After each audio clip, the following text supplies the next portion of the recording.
ಯೇಸುವಿನ ಅಮೂಲ್ಯವಾದಂಥ ನಾಮದಲ್ಲಿ ನಿಮ್ಮೆಲ್ಲರಿಗೂ ವಂದನೆಯನ್ನು ಸಲ್ಲಿಸುತ್ತಾ ಇದ್ದೇನೆ. ಈ ದಿವಸದ ಧ್ಯಾನಕ್ಕಾಗಿ ಯೋಹಾನ ಬರೆದ ಸುವಾರ್ತೆ 14ನೇ ಅಧ್ಯಾಯ ಅದರ 6ನೇ ವಾಕ್ಯ ನಾನು ನಿಮಗೆ ಓದುತ್ತೇನೆ. ಯೇಸು ಅವನಿಗೆ, ನಾನೇ ಮಾರ್ಗವೂ ಸತ್ಯವೂ ಜೀವವೂ ಆಗಿದ್ದೇನೆ. ನನ್ನ ಮೂಲಕವಾಗಿ ಹೊರತು ಯಾರೂ ತಂದೆಯ ಬಳಿಗೆ ಬರುವುದಿಲ್ಲ.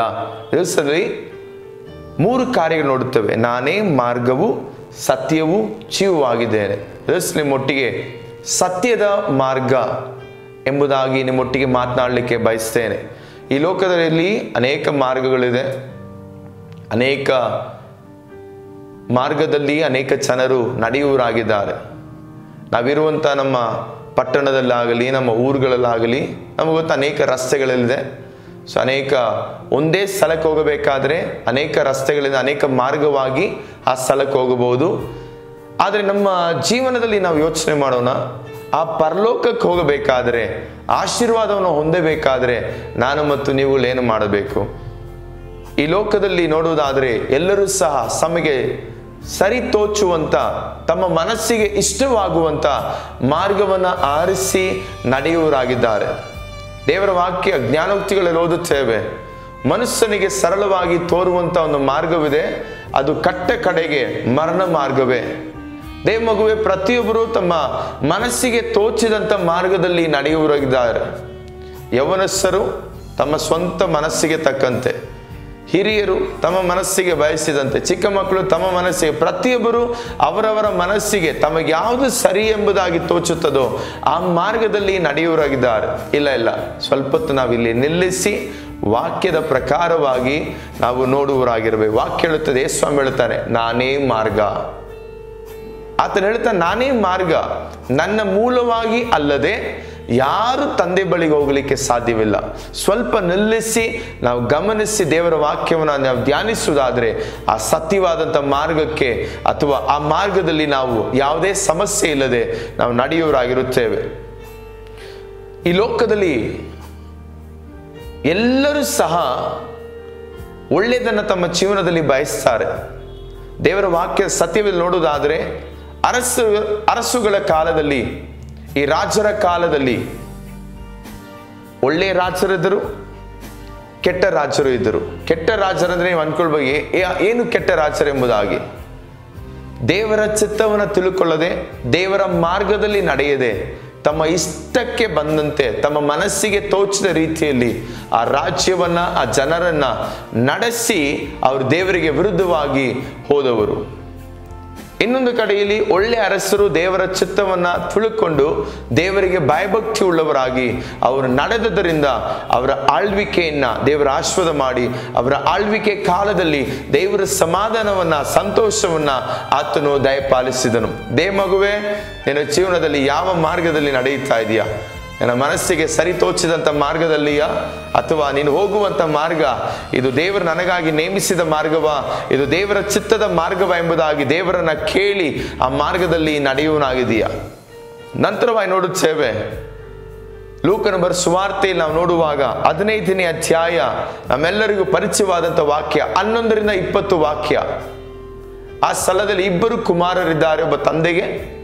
ಅದರಲ್ಲಿ ಕಿರಿಯವನು ತಂದೆ ನೋಡಿ ತನ್ನ ಆಸ್ತಿಯನ್ನು ಕೇಳುತ್ತಾನೆ. ನಂತರವಾಗಿ ಅವನ ತನ್ನ ಆಸ್ತಿಯನ್ನು ಪಡೆದುಕೊಂಡು ದೂರ ಸ್ಥಳಕ್ಕೆ ಹೋಗಿ ಎಲ್ಲವನ್ನ ಹಾಳು ಮಾಡಿ ಅವನು ಒಂದು ಘೋರವಾದ ಸ್ಥಿತಿಯಲ್ಲಿ ಬಿದ್ದು ಹೋಗುತ್ತಾನೆ. ಚೆನ್ನಾಗಿ ಈ ವಾಕ್ಯನ ತಿಳ್ಕೊಳ್ಳೋಣ. ಅವನ ಆರಿಸಿದಂಥ ಮಾರ್ಗ ಅವನನ್ನು ಹಂದಿಯ ಊಟವನ್ನು ಮಾಡುವಂಥ ಸ್ಥಿತಿಗೆ ನಡೆಸಿತು. ನೀನು ಆರಿಸಿಕೊಳ್ಳುವಂಥ ಮಾರ್ಗ ನಿನ್ನ ಆಶೀರ್ವಾದಕ್ಕೂ ನಡೆಸುತ್ತದೆ, ನಿನ್ನನ್ನು ನಾಶನಕ್ಕೂ ನಡೆಸುತ್ತದೆ. ಭಯ ಹುಟ್ಟಿಸುವುದಕ್ಕಾಗಿ ನಿಮ್ಮೊಟ್ಟಿಗೆ ನಾನು ಮಾತನಾಡುತ್ತಾ ಇಲ್ಲ. ನಾವೆಲ್ಲರೂ ಆಶೀರ್ವಾದ ಹೊಂದಬೇಕೆಂಬಂಥದ್ದೇ ನನ್ನ ಪ್ರಾರ್ಥನೆಯಾಗಿದೆ. ಆ ಕೆಟ್ಟ ಕುಮಾರನ ಜೀವಿತದಲ್ಲಿ ಕೆಟ್ಟು ಹೋದಂಥ ಕುಮಾರ ಎಂಬುದಾಗಿ ಅವನು ಕರೆಯಲ್ಪಡುತ್ತಾನೆ. ಕಾರಣ ಅವನು ತಪ್ಪಾದಂಥ ಮಾರ್ಗವನ್ನು ಆರಿಸಿಕೊಳ್ಳುತ್ತಾನೆ. ಅವನು ತಪ್ಪಾದಂಥ ಸ್ನೇಹಿತರೊಟ್ಟಿಗೆ ಅವನು ಸೇರಿಕೊಳ್ಳುತ್ತಾನೆ. ಇದರಲ್ಲಿ ಅನೇಕ ನಮ್ಮ ಯೌವನಸ್ಥರು, ಸಭೆಗಳಲ್ಲಿರುವವರು, ದೇವರ ಮಕ್ಕಳೆಂಬುದಾಗಿ ಹೇಳುವವರು ಎಲ್ಲರೂ ಸಹ ದೇವರ ಮಾರ್ಗವನ್ನು ಅವರು ಬಿಟ್ಟು ದೂರಕ್ಕೆ ನಡೆಯುವರಾಗಿದ್ದಾರೆ. ಈ ವಿಡಿಯೋವನ್ನು ನೋಡುತ್ತಿರುವಂಥ ನೀವು ಯಾರೇ ಆಗಿದ್ದರೂ ಸಹ ನಿಮ್ಮ ಬಳಿಯಲ್ಲಿ ನನ್ನ ಒಂದು ಚಿಕ್ಕ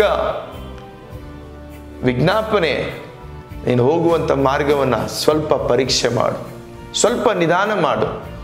ನೀನು ಹೋಗುವಂಥ ವೇಗವನ್ನು ಸ್ವಲ್ಪ ನಿಧಾನ ಮಾಡಿ, ನನ್ನ ಮಾರ್ಗದಲ್ಲಿ ಯೇಸು ಸ್ವಾಮಿ ಇದ್ದಾರಾ, ಇದು ಯೇಸು ಸ್ವಾಮಿ ನನಗಾಗಿ ನೇಮಿಸಿದಂಥ ಮಾರ್ಗವಾ ಎಂಬುದಾಗಿ ನೀನು ಅದನ್ನು ಯೋಚಿಸಿ ನೋಡಿ ನಂತರವಾಗಿ ಮುಂದಕ್ಕೆ ಹೋಗು. ಯಾಕಂದರೆ ನೀನು ಹೋಗುವಂಥ ಮಾರ್ಗ ಖಂಡಿತವಾಗಲೂ ಒಂದು ಮುಕ್ತಾಯ ಅದಕ್ಕಿರುತ್ತದೆ.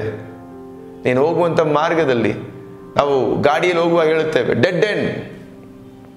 ನೀನು ತಪ್ಪಾದಂಥ ಮಾರ್ಗಕ್ಕೆ ಹೋಗಿದರೆ ಖಂಡಿತ ಡೆಡ್ ಎಂಡಲ್ಲಿ ನಿಲ್ಲಿಸಿ ಮತ್ತೆ ಒಂದು ಯೂಟರ್ನನ್ನು ತೆಗೆದು ನೀನು ಎಲ್ಲಿ ಪ್ರಾರಂಭ ಮಾಡೋದೋ ಅಲ್ಲಿಗೆ ತಿರುಗಿ ಬಂದೇ ಬರಬೇಕು. ದೇವ ಮಗುವೆ, ನೀನು ಆರಂಭ ಮಾಡುವಾಗಲೇ ದೇವರೇ ಇದು ನಿನ್ನ ಮಾರ್ಗವಾ, ಈ ಮಾರ್ಗದಲ್ಲಿ ನಾನು ನಡೆಯಿಲ್ಲ, ಇದು ನನಗೆ ಆಶೀರ್ವಾದವನ್ನು ಕೊಡುತ್ತದಾ, ಇದು ನನ್ನ ಆತ್ಮಿಕತೆಯನ್ನು ನನ್ನ ಬೆಳವಣಿಗೆಗೆ ನಡೆಸ್ತದ ಎಂಬುದಾಗಿ ನೀನು ಅದನ್ನು ಶೋಧಿಸಿ ಪರೀಕ್ಷೆ ಮಾಡಿ ನಿನ್ನ ಆರಂಭದಲ್ಲಿಯೇ ನಿನ್ನ ಮಾರ್ಗವನ್ನು ನೀನು ನಡೆಸುವುದಾದರೆ ದೇವರು ಅದನ್ನು ಆಶೀರ್ವಾದ ಮಾಡುವವನಾಗಿರುತ್ತಾನೆ.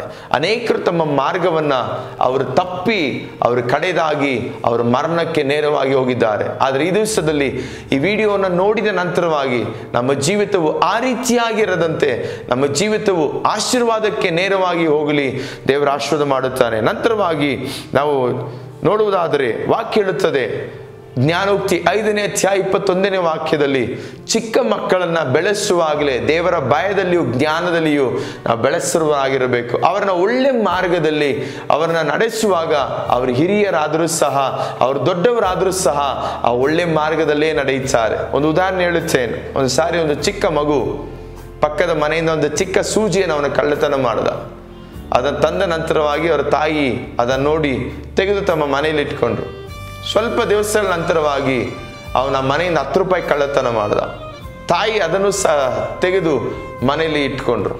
ನಂತರವಾಗಿ ಸ್ವಲ್ಪ ದಿವಸಗಳು ಕಳೆಯಿತು, ವರ್ಷಗಳು ಕಳೆಯಿತು. ಒಂದು ದಿವಸದಲ್ಲಿ ಅವರ ಮನೆ ಮುಂದೆ ಒಂದು ಪೊಲೀಸ್ ಜೀಪ್ ಬಂದು ನಿಂತಿತು.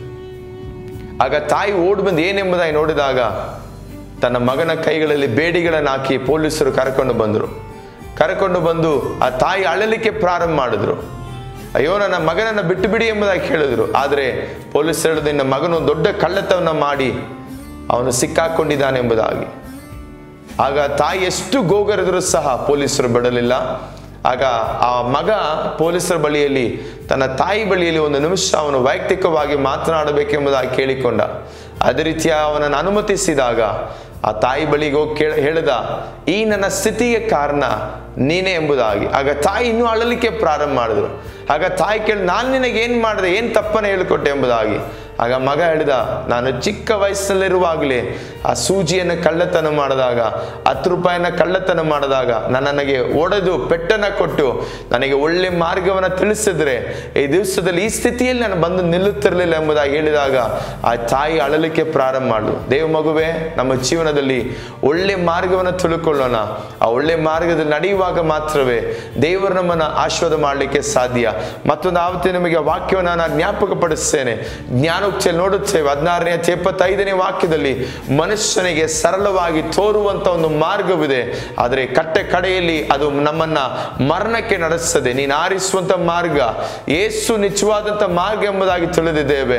ಯೇಸುವನ್ನು ಆರಿಸಿ ಆತನ ಮಾರ್ಗದಲ್ಲಿ ಹಿಂಬಾಲಿಸಿ ಆತನ ಸತ್ಯವನ್ನು ಕೈಗೊಂಡು ಬರುವುದಾದರೆ ನಮ್ಮ ಜೀವವು ಅದು ನಿತ್ಯತ್ವಕ್ಕೆ ನಡೆಸಲ್ಪಡುವಂಥದ್ದಾಗಿದೆ. ಇದರಲ್ಲಿ ವಾಕ್ಯವನ್ನ ಕೇಳಿದ ನಂತರವಾಗಿ ನಿಮ್ಮನ್ನ ನೀವೇ ಶೋಧಿಸಿ ನೀವು ಯಾವ ಮಾರ್ಗವನ್ನು ಆರಿಸಿರೆಂಬುದಾಗಿ ನೀವು ತೀರ್ಮಾನ ಮಾಡಿಕೊಳ್ಳಿರಿ. ದೇವರು ನಿಮ್ಮನ್ನ ಆಶೀರ್ವಾದ ಮಾಡಲಿ.